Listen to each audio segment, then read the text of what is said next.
सौरभ तनेजा जी, सहारनपुर से। महाराज जी, आपके चरणों में कोटि कोटि प्रणाम। महाराज जी, ग्रस्त मनुष्य के लिए सर्वश्रेष्ठ पुण्य क्या है? नाम जप। पुण्य सबसे बड़ा नाम जप। सेवा अतिथि। घर के दरवाजे पर कोई आ जाए तो विमुख न लौटे, ये गृहस्थी की धर्म वृत्ति। अतिथि सेवा। जैसे कोई भिक्षुक आ गया, कोई भी व्यक्ति आ गया जिसकी कोई तारीख निश्चित नहीं थी और जिसको हम जानते नहीं, वो भगवान का स्वरूप मानना चाहिए। हाँ, अब व्यवहार सावधानी से करना है।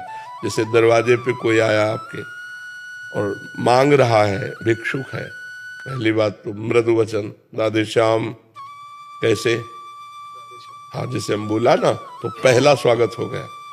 किसी से भी हम जैसे बात कर, जैसे हमारे दरवाजे पे कोई आ, वो सारे पुण्य नष्ट कर देगा।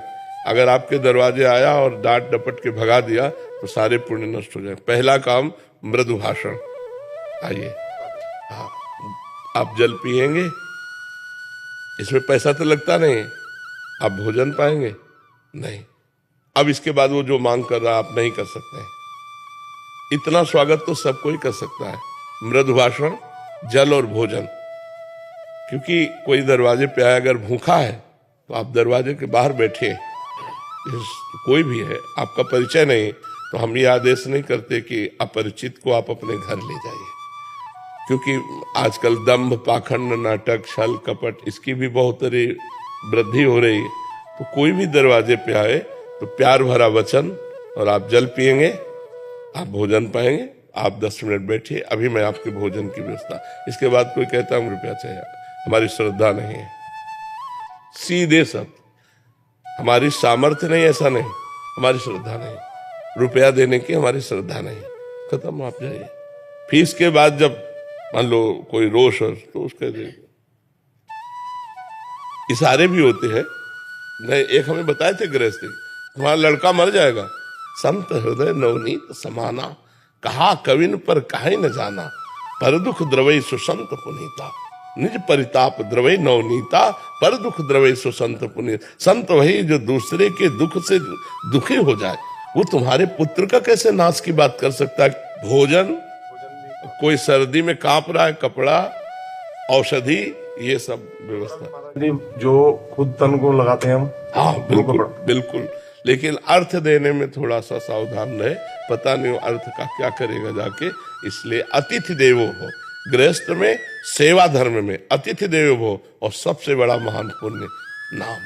अगर हम नाम जप कर रहे हैं भगवान का तो बहुत बड़ा पुण्य एकत्रित कर रहे हैं हम। इससे बड़ा कोई पुण्य नहीं भगवान के नाम से बढ़ करके। विक्रम जी, दुबई से। महाराज जी, आपके चरणों में कोटि कोटि प्रणाम। महाराज जी, भले ही मैं जप कर रहा हूँ, लेकिन मुझे लगता है कि मैंने अपने जीवन में बहुत पाप किए हैं, मेरा कुछ नहीं हो सकता, मैं दोषी महसूस करता हूँ किसी समय मुझे। ऐसा नहीं है, आप गलत सोच रहे हैं। पापों की सत्ता नहीं हो, भगवान की सत्ता है। असत की सत्ता। स्वप्न में आपने 100 कत्ल किए, आप बताओ जागने पर आपको कोई पुलिस पकड़ेगी? आपको कोई सजा होगी? ये अभी अज्ञान की धरा में आपके द्वारा पाप हुए, कोई आप ज्ञानी थोड़ी हो गए हो। मोह निशा सब सोवन हारा, देखे स्वपन अनेक प्रकारा। मोह के द्वारा ही ग्रसित होकर आपके द्वारा पाप हुए।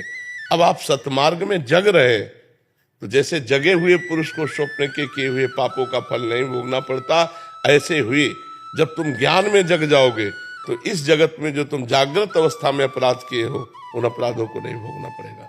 ज्ञानी निष्पाप हो जाता है, भक्त निष्पाप हो जाता है, कर्मयोगी निष्पाप हो जाता है।